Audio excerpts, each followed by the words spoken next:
Well, good evening, America. This is a Dare to Disagree back at you. Now on a 31st episode. We really should have been done something bigger for 30 episodes, because nobody was more shocked than I was that we actually fucking made that shit. Now, this shit's been like herding kittens trying to get this fucking show on the road. But, this is your friendly neighborhood host today, Alone in the Dark. Cold Conscience out of Baltimore, Maryland. Slow Chemical. Man, we're the guys who are gonna give you the good advice to help get you through your life. Okay. Now, so Chemical, you said you had a topic that you had in mind, right? Well, Cold Conscience he can go first. Go ahead, Cold Conscience. Okay. It might as well take that long. So, I've been noticing when I get on Facebook and Instagram or anything in the media, I've been seeing a lot of videos. And I meant to talk about this a while ago, but I kept forgetting. I've seen a lot of videos of people getting like beheaded on YouTube and killed on, Facebook and shit like that. And it's been kind of like, Jesus Christ, like, why is all this shit going on? Why am I able to see this shit? Like, they had a mass murdering of Taliban members and a mass murdering of some people. I just wonder what you guys think on the whole, situation of stuff that we see on the internet as far as, people being killed and shit like that. At least nothing to the imagination no more, put it like that. So you're saying like how you feel about this being displayed to us rather than yeah, exactly. And like at least because maybe when you was a kid, maybe back in the day, you probably thought about like that. You probably should be thinking, but you probably always wonder, I wonder if that's how people really die when they get shot in the movies. And now you get on World Star Hip Hop or Facebook, and somebody shared a post of like people getting their heads cut off and shit like that. And it's kind of disturbing, so I just wanted to see what you guys had to say about it. Yeah, that's kind of a split topic, because you kind of worry about people being desensitized to it. You know what I mean? Like people seeing this shit online, but I don't know how much that really translates. Like people see this shit online. If they actually see it happen in real life, are they really gonna be? Oh yeah, this is okay, man. I saw this shit on YouTube 100 times. I don't know if it's really gonna translate like that. But a benefit that I see is a lot of times this shit will happen and people will just kind of brush it off as, oh yeah, 30 people got tortured to death, whatever, that shit happens all the time. But when you actually see it in person, it really hits you like, oh fuck, this is real shit going on right here. And maybe I should try and do something about that then, or something along those lines, rather than just pass it off as a fucking news article. Because there's shit that happens all the time. You just see it in a newspaper. It's like, what the fuck ever. You know what I mean? Okay, yeah, I saw this shit 100 times. But when you see it really fucking happen, that makes you panic. You know what I mean? And that kind of makes you really think, maybe I should try and avoid this situation. Maybe I should do something about this situation that's happened in another country. I mean, I think it does have a positive effect too, And I don't know how much of a negative it has on people really being desensitized to it, because when you see that shit in real life, I still think it's a whole nother world. You're not going to just go, oh, whatever. I saw that shit on YouTube. This shit doesn't bother me. Watching this guy die right here, that doesn't bother me. I think it's still going to freak you out pretty well, Yeah, I mean, it definitely freaks me out. Cause when I seen it, like and I've seen the people. This is like a trend in like 2000 and maybe 12, where you get on Facebook and people just be sharing a different video of another woman getting her head cut off, and like it's weird because you don't want to watch it, but I found myself actually sitting there watching it, and yeah, I guess that's what's fucking wrong with America today. It's just somebody getting their head cut off and watching their eyes flicker is interesting enough for me to sit there and stop what I was doing to watch it. But it's very fucking weird, and I just It's one of those weird things. It's like it's so horrible. It's something you don't want to see, but it's almost like you can't turn it off when it's going. Exactly. Cause like now they had a new thing on Facebook when you scroll down and a video automatically starts playing for you. Now without the sound, obviously, when you scroll down Facebook on your phone, the video automatically starts playing. So I find myself when I scroll down, the video starts playing, and I sit there and I look at it for a little bit, and I have to click on it to hear the sound. And it's like I said, that's when I seen the mass murder of Al Qaeda when they was killing the people, and that was just. Yeah. It's just people standing around, people getting their heads blown off and stuff like that. It's kind of amazing to see sometimes. It's pretty like I remember I have my wife's family is Pakistani, and when I got married to her, just about all the family we got along really well. You know, he had this big wedding. There's like 60-something people at the wedding. You know, but there was a group of the family that wasn't too happy about that. You know what I mean? And I remember seeing, this is back during MySpace, that's how long ago this shit was. People didn't really know how to control their privacy settings. So I remember one of those cousins or something like that was posting some shit about me. They're over there killing, freedom fighters and stuff like that, pretending, the freaking terrorists out in Iraq are just, guys trying to protect their homeland, and they're doing nothing wrong. But then you're out there and you see these guys, cutting apart kids and strapping bombs to little girls and freaking blowing up women because they're not obeying. It really puts a different idea in you. You know what I mean? Yeah. Like, people will say, and they have a pretty good name, that the U.S. military over there isn't really looking out for the citizens. I could see the point there. You know what I mean? It has been a traumatic experience for the country having U.S. troops over in Iraq, at least. I never went to Afghanistan. But the shit that was happening to those people before we got there was terrifying.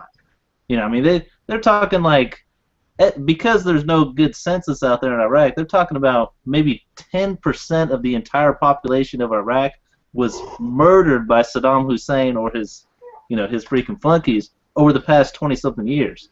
That's a lot of fucking people. I mean, think of how many people are at your school. Let's say there's 2,500 people at your school. That's fucking 250 people just from your school getting murdered by one guy's organization. Yeah. That's a lot of fucking people, and they were getting killed in horrific ways. We'd come there, we'd try and move some people out, and these people would be over there butchering Iraqi citizens. They couldn't get at us, so they'd be killing the citizens for listening to us, or for letting us build power into the land, or for freaking letting us give them money and stuff like that, so they'd go kill the citizens and stuff. When you actually see that shit in real life, you go, oh yeah, you really think these fuckers are freedom fighters? They don't care about the Iraqi citizens. They're trying to keep their own power. They're not happy that they're getting knocked down with the rest of them, Yeah, absolutely. Absolutely. So, Chemical, do you have anything to say really on that situation? I guess, what y'all saying is right, though. It's a different thing you seeing it than you talking about it. Like, I seen some stuff. Growing up in the Deep South, I seen some stuff you probably shouldn't have seen. And when I moved up north, even though Maryland and D.C. is technically considered south because it's under the Mason-Dixon line, that shit's fucking north to me. But it's one of those things where you see some stuff, and until you see it, it's kind of like having a gun in your hand. People could say I'll pull a trigger all day. Until you have that gun in your hand, and that decision you have to make, it's one of those things where you can talk all day, but I've seen a person. No, I'm not gonna tell that story. I don't know. I won't tell that story. But I've seen some stuff to where people that were talking before, after they see it with me, they're like, no, I can't do this. Yeah. Yeah. It was the same for me too, man. Before we got to Iraq, you boot camp, you're joking about killing people all the time. That's just some of the content that's coming up, trying to get you ready. What the hell is that? Hold on, time out, cause let me read this fuck up. Yeah, I'll meet you. Oh, there you go. But you kind of talk about it, joke about it all the time. You're talking about killing people. You're talking about this shit all the time. But the first time I actually shot somebody, I remembered that shit. I remember that guy's face to this day. I couldn't sleep for freaking weeks afterwards thinking about that shit. And this was a guy who was shooting at us. He was out. It wasn't like it was just some random shot. Hey, this guy could have been this, that. No, he was literally trying to kill us, and I shot him, and now I was thinking about that for weeks. Like, holy shit. Because if you think about it, me and this guy, the guy who came out shooting at us, to him, he thought he was probably doing a good fucking thing. He was probably 19 years old. I was 20, I think, at the time, 21. He was 19 years old. he was told by his politicians, by his pastor, by his family that Americans were bad. Right. So he finally got the freaking nut together to come shoot at some Americans that were in his country. You know what I mean? If the same thing happened to one of us, we would be considered a hero. Some country invaded the U.S. Here the government's telling us that this is a bad country. Here's freaking your pastor's telling you, your family's telling you these are bad people. You're gonna buy that shit. And if you go out there and try and kill these people and die, you're a fucking hero. You know what I mean? So to me, and that was the thing that was sold to us military guys to join. Hey, you guys need to go defend your country. Me and this guy who I just shot had more in common than the people who sent us over there to Iraq. You know, Right. and the people who sent him to go kill me and him have more in common than we do with any of those fucking people.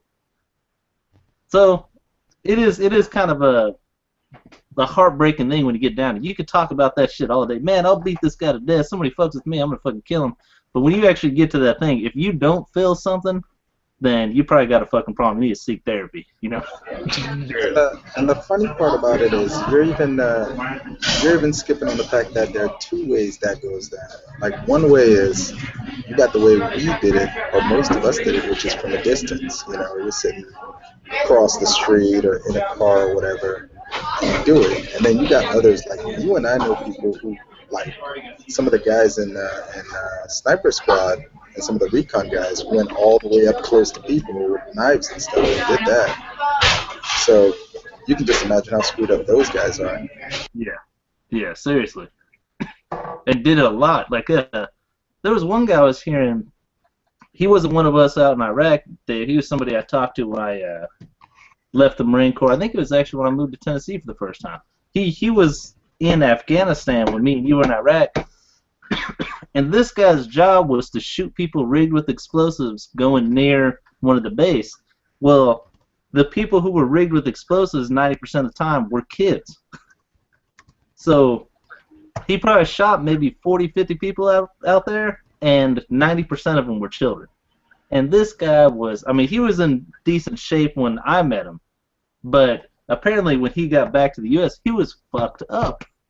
You know what I mean?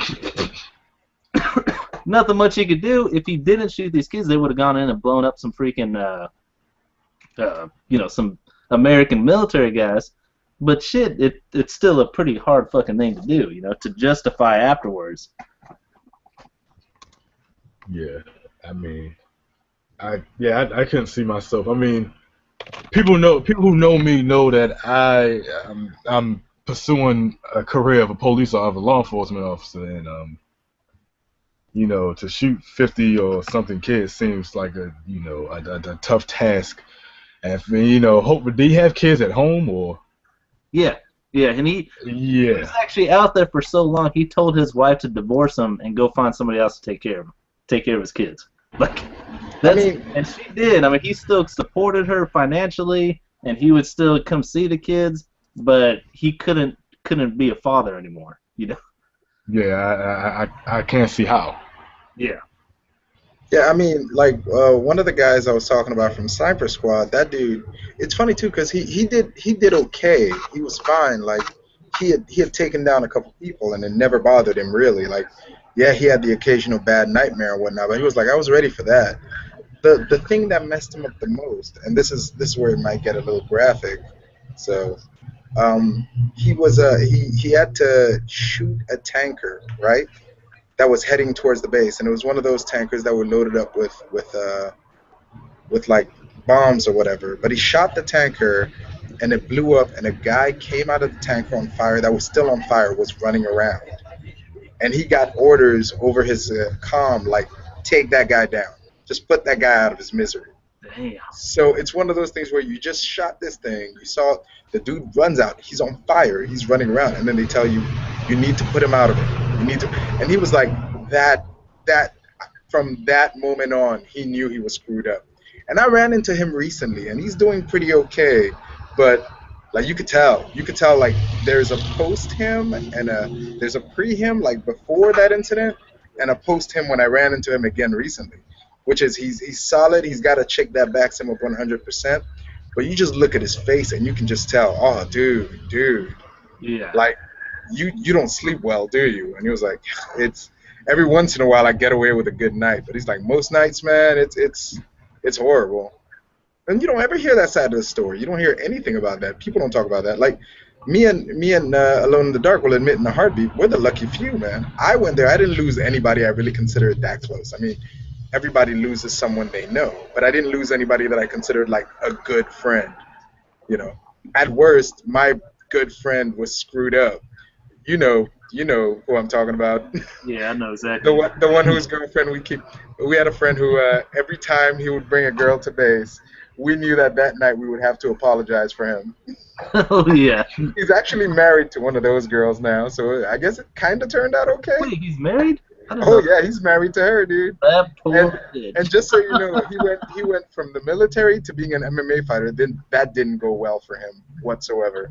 And he's now what does he do now? He's a rodeo clown, like a professional PBR rodeo clown. That is what it took for him to feel normal. Has to go run around in front of a goddamn 2-ton bull to feel like a person again. Yeah, I know. Yes, we had an issue the other day because he did that and then got injured, as you would expect eventually, because the law of averages.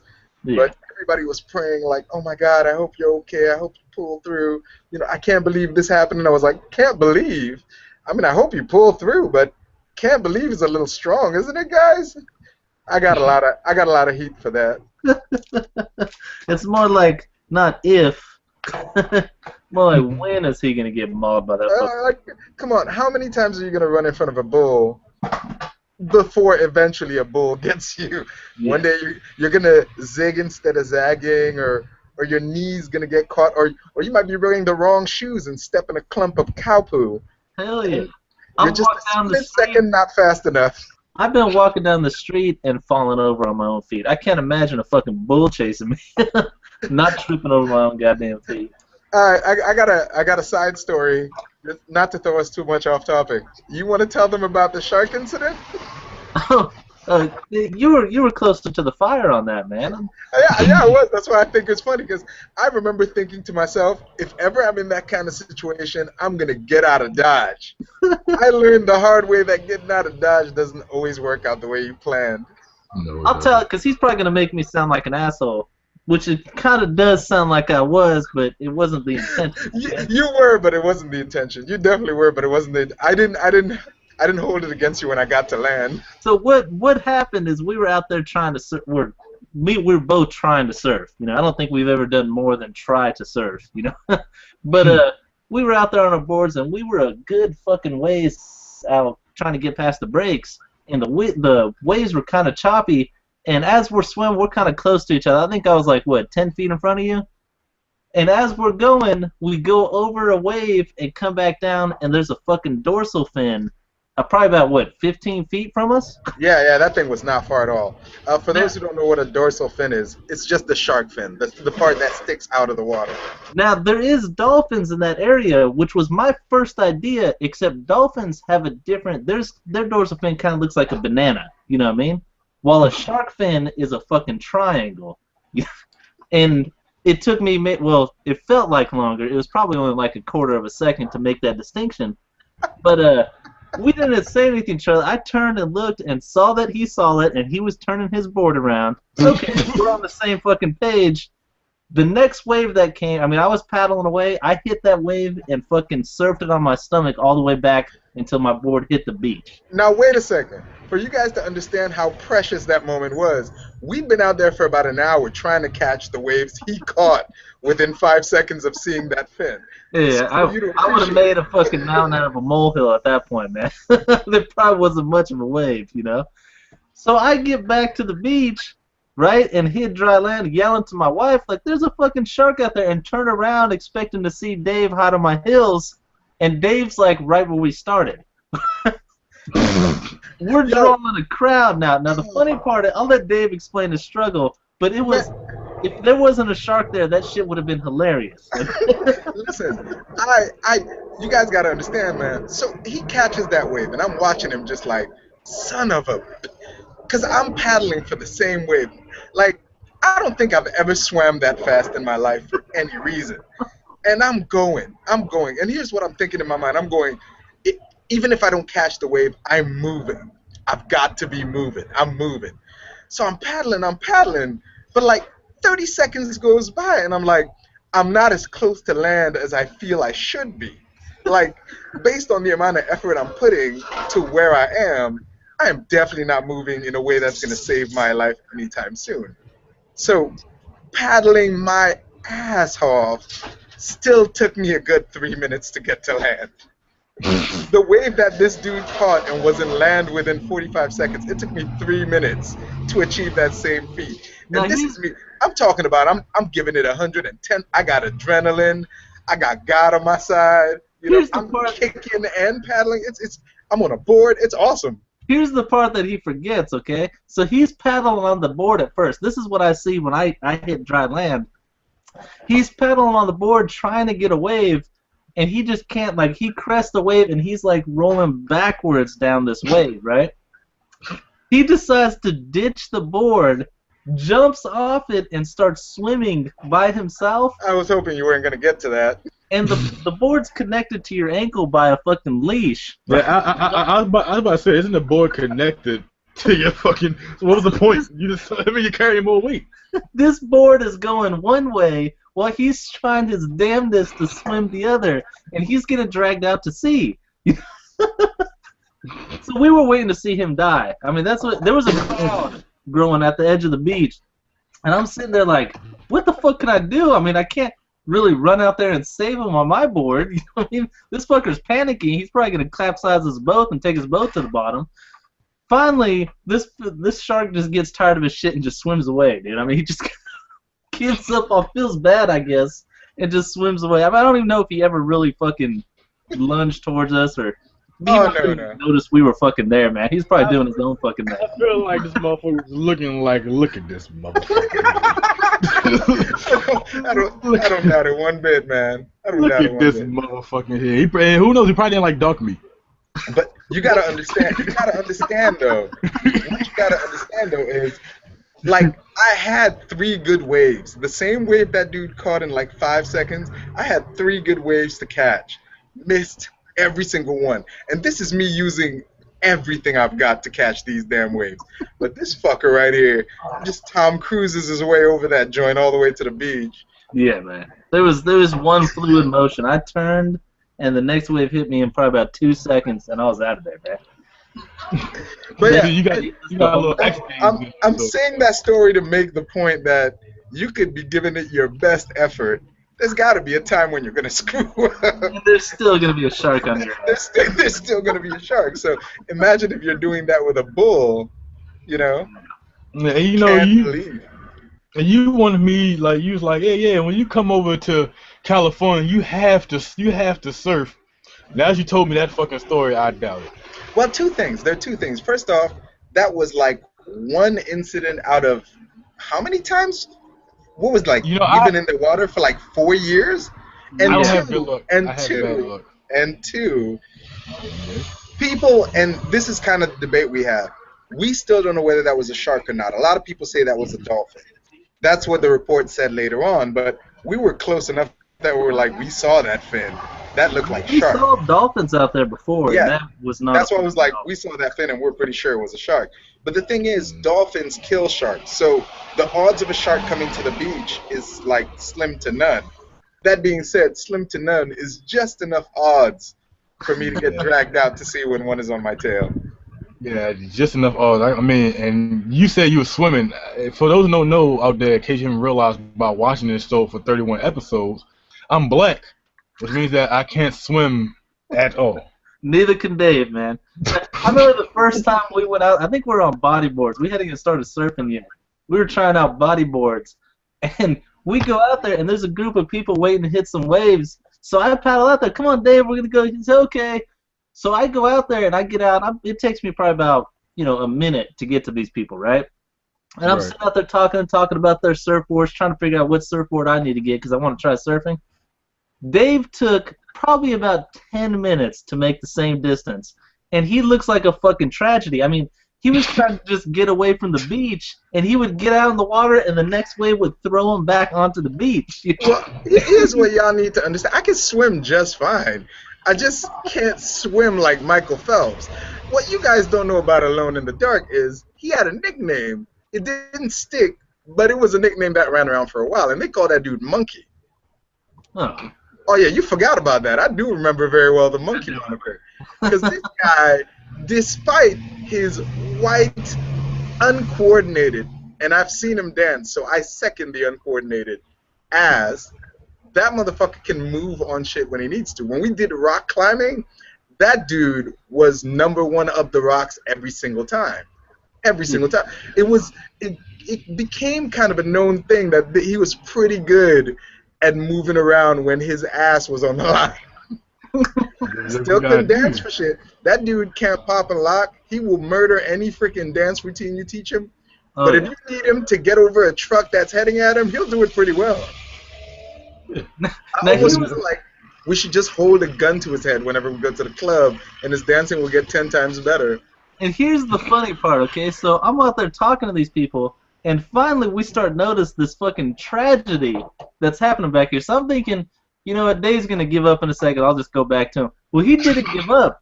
He's out there at war with the fucking waves, okay? Constantly just being slammed down, heads going underwater. He's fucking, I hear him yelling from the beach. And finally he makes it out to me. And as he's coming out to me, he's like, man, he's like, I just want to let you know, I think we might have chased off this first set of white people. I just want to let you know the only reason I kept coming out here is just because I want to fucking drown your ass. Like this shit was my fault. The reason everybody, cause people who know exactly personally who Jonathan Esther is, this makes this story. I never seen it happen, but it makes it so much funnier because I can just imagine his big ass keep trying to jump in that fucking water. I can just imagine that shit. This makes me laugh. All I'm saying is, eventually I did catch a wave. Eventually is all I'm saying. We were out on canoes one time, and the same shit happened to him. He's getting slammed around on the fucking brakes. He couldn't get into that canoe. Nah, bitch. You gotta say that story correct. You gotta say that story correct. He would flip out the other side, and he was doing the same excuse. Man, I'm black. I can't be doing this water shit. This black guy, this old black guy, paddled up to us on his canoe and hauled Dave's ass onto the canoe. And he shut the fuck up. Dave shut his goddamn mouth after that. Couldn't say nothing. But hold on. Here's what that dude doesn't tell you. The canoe. Because when he was like, we're gonna go canoe. I was like, I'm down. I'm down for whatever. So we get in there, and I'm thinking canoe. We're gonna be sitting in a boat. You know, I'm gonna be hip deep in a boat. But no, the canoe he put us in was like this flat thing with like barely any edge. You literally had to strap yourself in, or else you would slide off the canoe. Yeah, it's a sit on top of it, man. Exactly. Well, the rest of these dudes, the way they got on it is that they basically just sat on it, but you have to balance yourself while you're sitting on so you can strap yourself in. I'm already not that great at balance. You want me to balance on top of moving waves and then strap myself in? That's going to take a second. Yeah, more than a second. Jesus. That shit was pretty funny, man. Because you should have seen the look on Dave's face when that guy showed up to help him out. He did not want to accept that guy's help, but he just is not, you know, he can't tell no to somebody like that. I was like, come here, man, let me just help you get up in there. And his glaring at me, willing me to say something. He held it steady while I got on. It wasn't my proudest moment, but it was a moment. Oh, Lord. That was some good times. Hilarious. What I think I'm saying is that more motherfuckers need to get in the water. This shit is complex. I'm okay. I stay on land. If I join the military, fuck it. I'm not gonna be in the Navy. Can't swim. I do have a little topic though. Hold on a second. Let me shit. I thought we was gonna go to slow chemicals topic. This should be very interesting. Since you know, Alone in the Dark comes back. Actually, we can get into it. He's here. What the cuff? Yo, is that necessary, really? Yeah, look at that. So he got a new Ducati bike. He's showing off. Alone Dog, we're going to your topic or we're going to slow chemicals topic? That's my topic. That was it right there. All right, okay. let's do slow chemical. Whatever. Jesus Christ, what an ego. I'll take you guys. It's not more of a topic. Because that's gonna take too long. I see what time we have. But I want to talk. If you want to talk about a tragedy, Alone in the Dark, I got a story for y'all. I don't know if John Nestor will remember this, but in the old neighborhood we used to live in, it's one way in, one way out. And in the middle of the neighborhood, there's a big field on the left-hand side, and on the right-hand side is a church. Yep. So when what pretty much we put it like this: if a whole complex lost power, the whole neighborhood lost power. Oh fuck! Are you gonna tell this story really? Up until the 7-Eleven, right? Holy crap! Okay. You don't know what story I'm gonna tell. I'm not sure. I'm waiting. All right, so it was one of these nights where the whole neighborhood lost power. I mean, even up to the 7-Eleven lost power, which is up the street, right? So me and this girl have been talking. Jonathan Nestor knew. Everybody knew I was about to, put my penis in this girl, right? And corruption. When you put it that way. As many people as you can. And Jonathan Esther was having his own little thing going on with him and this other guy I used to be cool with. They just couldn't get along. To Jonathan Esther's credit, it wasn't his fault. He was the one being attacked most of the time. So it was at a fever pitch with these two. And this night it just so happened to come to a head, right? So my friend had an old Explorer 95 truck. So everybody knows I'm about to holler. I'm not talking to this girl or whatever. So Jonathan Nestor, he has these handcuffs that his cousin Eddie had. So he has a bright idea to handcuff me and this girl together in the Explorer. So we're in the Explorer, we're handcuffed together, right? We don't have the key, he has the key. So him and the other guy decide, hey, this is funny, we're going to handcuff them together. They go outside, and these guys are on the same page for about the whole night. And so all of a sudden, I'm with the girl, like we're doing our thing. She looks out the window of the Explorer and says, what are they doing? So we'll look out, mind you, these two have been cool all day. Nothing's wrong. They actually played the same joke to get his handcuffed together. They're buddies. So I look out the Explorer window, right? And he's pushing Jonathan Nestor. And so not only is it him out there, it's him and his little brother out there. Here's where the tragedy happens. Jonathan Nestor, and to his credit, we don't give him credit on this show because he is an idiot. I will give him credit and props to the day I die about this. This dude, as for no one that doesn't know, he's African. So yeah, he's fresh off the boat. So,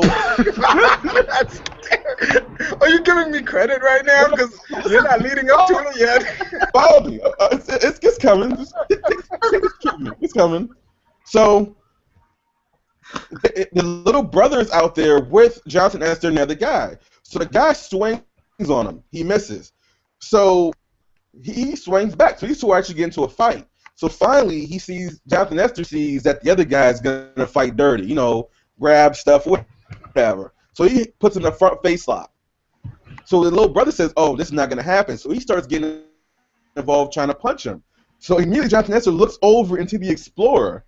And I think right then he realized, I'm a dumb fuck. I'm about to get jumped. And I handcuffed Ryan to the girl. So we're in the car. Ryan used it as a weapon. So and also, folks, for the record, even if I weren't handcuffed, I wasn't getting out the truck. Anyways, so I learned that later. So we're looking at this truck. He looks and he's like trying to figure out a way to like fend off the little brother because he doesn't want to hit the little brother because the little brother at this time was like 12 years old. Maybe not even. I don't think he was that old. I want to say he's like 10.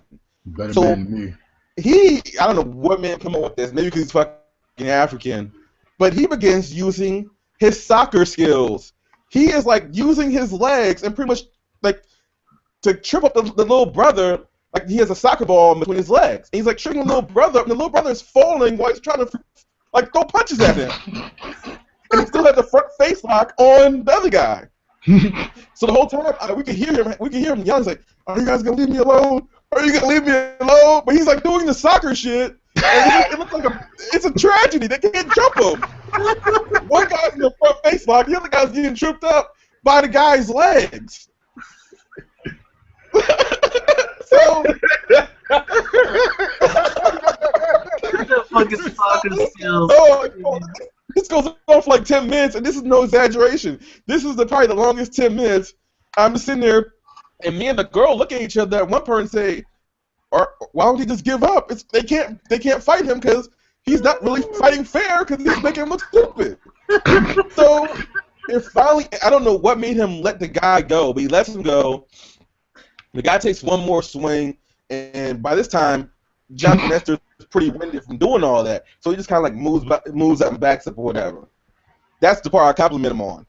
Now here's the other part. After he does that, you know what this fool Jonathan Nestor does? He gets back in the truck like he's invited in the guy's truck.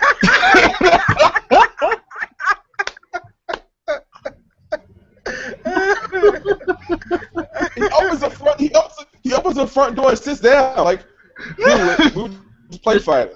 That shit's over with now, right? That's it. Hey man, How long was he in that truck for? when I heard that story, I didn't hear I punched anybody. So as far as I'm concerned, we were cool. I mean, that's the tragedy part of it. He didn't even throw a punch. He simply used his soccer skills and a front face lock to not get jumped. That's the tragedy. Okay, That's tragic. maybe because I'm from Baltimore City, so when I see a motherfucker get jumped, the job gets done. But that might be just some, that might be just some Laurel Maryland type shit. Cause I mean, not saying that you got what. You know, co-conscious. I think if they wouldn't have gave up, they would have had him. Cause we could tell just by watching him, he was getting winded. You could tell. And the one thing I remember from us in our younger years, his soccer coaches always said, "Dude, you can kick the ball around anybody and you can do what you want. That's for the first 5 minutes. After that, you're fucked because they're going to catch up to you because you're fat and lazy." So he was getting winded. The only thing they needed to do was just wear him down, and he could have beat the hell out of him. I wasn't getting the truck either way. I thought we bros for hoes. Well, look, I'm glad it didn't come to that. Good God, I didn't realize how dedicated you were to letting me get my ass whooped. No, I'm sitting there getting like about to get a blowjob, and like you guys are ruining the moment. Yo, by the way, that was not my fault. When that dude, now, do you remember, Slow Chemical, do you remember why all of that would go down repeatedly? Oh, I remember why, and that's what I said before. You were the one being attacked. You never were the aggressor. Well, half of the time, what he would tend to do is he liked to kind of pick on my little brother. My little brother's autistic, so personally, if they mocked me and they made their jokes to me. I never really cared.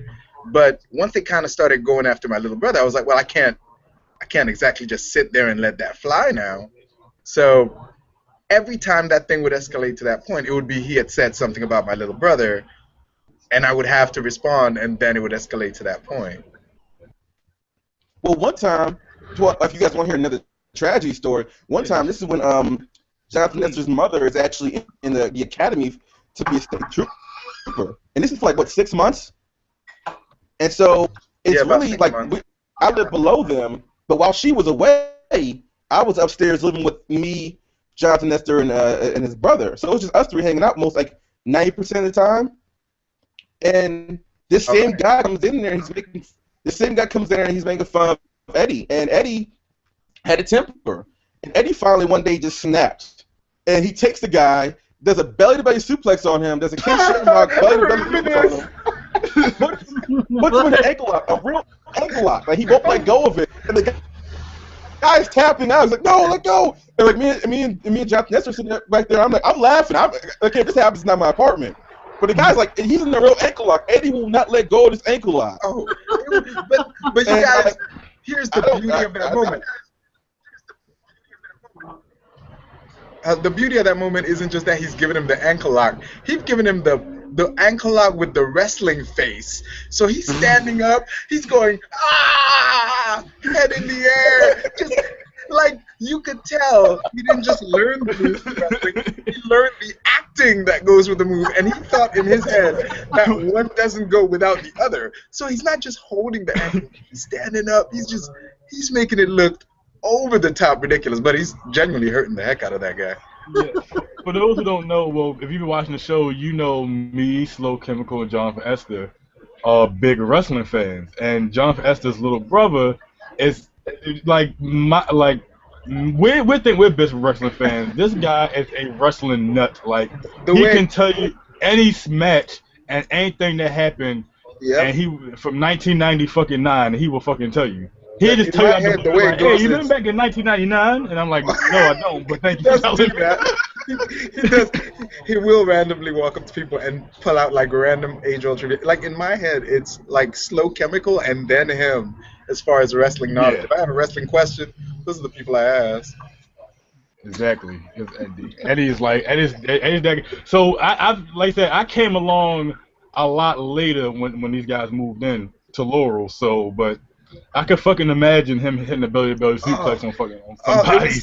I completely forgot about that ankle lock, but I will never forget that face. It was because when I do the I'm not exaggerating. He had his face up in the air. He's shaking his head side to side like a bull. He's yanking it. That dude is trying to crawl. He's dragging him back, yanking it again. I was like, what is going on? So who got him free? Did you guys have to go set this guy free? Or? Oh no, he let go eventually. Eventually, but he had made that guy quit about 3 times before he let go. Yeah, I think he eventually let go once he seen that the guy was genuinely gonna stop. Like the first time the guy was tapping out, he wasn't stopping because this is how much they made fun of him.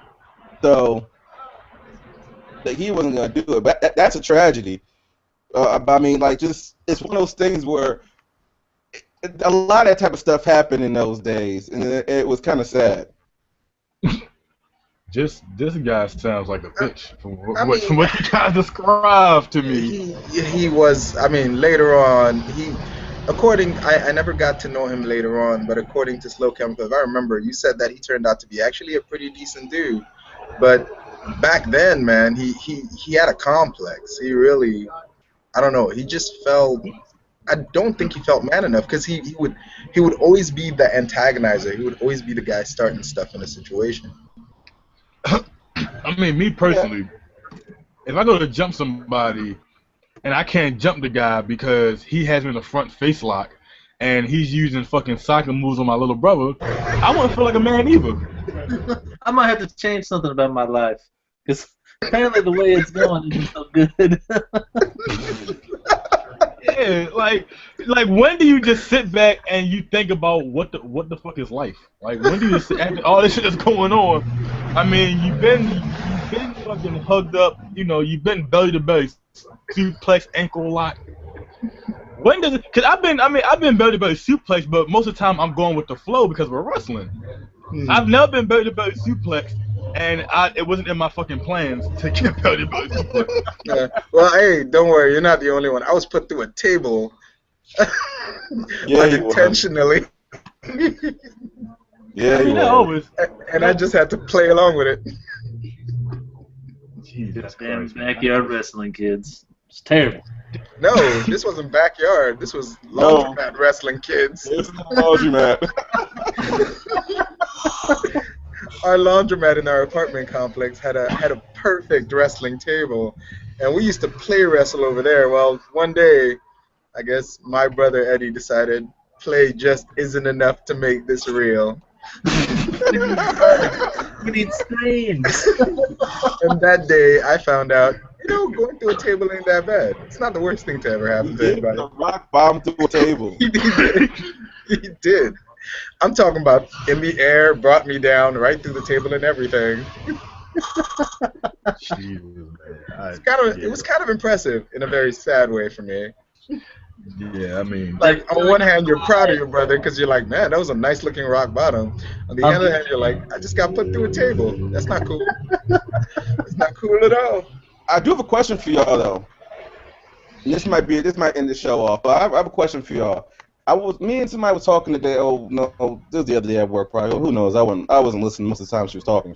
But Did she have big titties? That's probably why you was listening. yeah, and a bigger butt. But that's a different story. She asked me a good question. She asked me a good question though. She said, "Hey, what percentage of guys do you think?" And I don't know the answer. I'm just surmising this. But she asked me, "Hey, what percentage of guys do you actually think measure their penis?" And I said, "Well, I don't know. Like, why would you? Well, I've never done it, but I mean, I've heard of guys like being in. I've heard stories where guys are bragging about it, and she felt like the percentage to her was 90%, and I completely disagree with that. I'd agree with that. Yeah, I could agree with that. Really? Dude, I'd agree with that. 90%? You got to understand, though, Slow Chemical, you're not, let's be on the real, you're not normal. You're not, look, you had confidence in your teen years that I know 30-year-olds that don't have. Like, you were confident about things I had no idea why you were confident for. Like, I don't know, I'm not speaking for everybody, but I know for a lot of guys I hung out with, during your teens was like the least confident you are, especially sexually. That is a really uncomfortable time. So you have a lot of questions, you know, like, do I measure up and everything? But you were never hassled by that stuff, man. I saw you dating girls like way out of your age range and league comfortably and making them look underage. Like this dude's dating 25-year-olds at 19 and they're begging him to take him back. And I'm like, what is this guy? God, what is going on, man? How do you get a chick like 5 years over you to go, I know I screwed up, baby, but just give me another chance. you're like, what the hell is going on here? Like, what bizarre backward world is going on? Well, Jonathan, let me tell you this, though. I'll tell you this story. This is the reason why I never actually, to be honest with you, I believe that, everything you said. Yeah, I still have confidence. But the one thing that made me not do that was one day I'm skipping school and we're at the wrong person's house. His mom comes home early, so we all jump into his closet, right? There's nothing dudes in a fucking small ass closet, and it's four of us, and this one dude pulls out a ruler and says, "Hey guys, since we're gonna be here for a while, can we want to measure our dicks?" Yeah, that's a no-go. I immediately got out of that closet and turned myself into his mother. And when I got home, I got the beating of my life, but it was worth it. I would have never. I could totally see that being Eddie. Tabo, hold on. Did he just carry a fucking ruler in his fucking pocket when he Just in case, man. Just in case. You never know. Oh my god. Hey guys, like, what is he pocket? I've been reading the stats, and I'm curious. I guess What in his back pocket? Hey guys, boom, boom, boom. You guys want to do this? I immediately jumped out. I said, "Hey, I'm here. I'm in school." I snitched on all of us, and it was worth it because I wasn't gonna measure my dick with no dudes in the closet. Okay, if that's the situation you're talking about, yeah, I don't think anybody in their right mind would have gone for that. But yeah. in private, I think people do in private. I feel like he just fucking carries a ruler in his back pocket and just like, hey guys.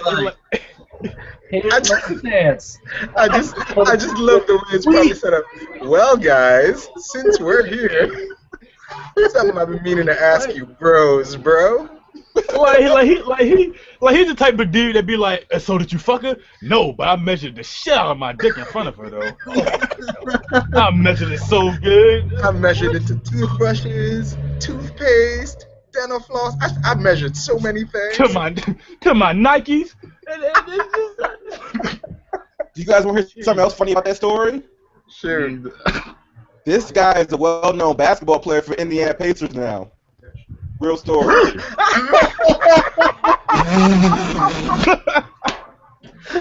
you No, God, you I know, want to know so bad.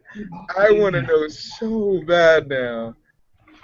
No, I don't want to know. I don't want to know. I don't want to know. I The think Pacers are in the finals. The Pacers I'm are playing the going Heat right now. That'd be too distracting. There ain't no way I'm that can stop doing it either. I guarantee it. to take a guess.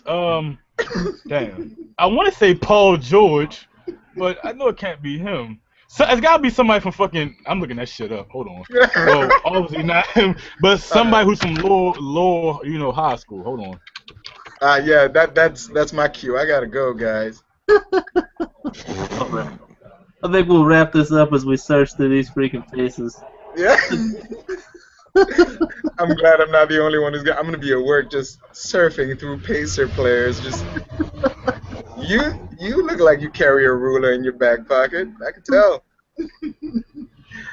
All right, man. I'm out. Hold on. No. We're not leaving. I'm not leaving this fucking show until I find out who it is. Nah, I gotta go, but I gotta go.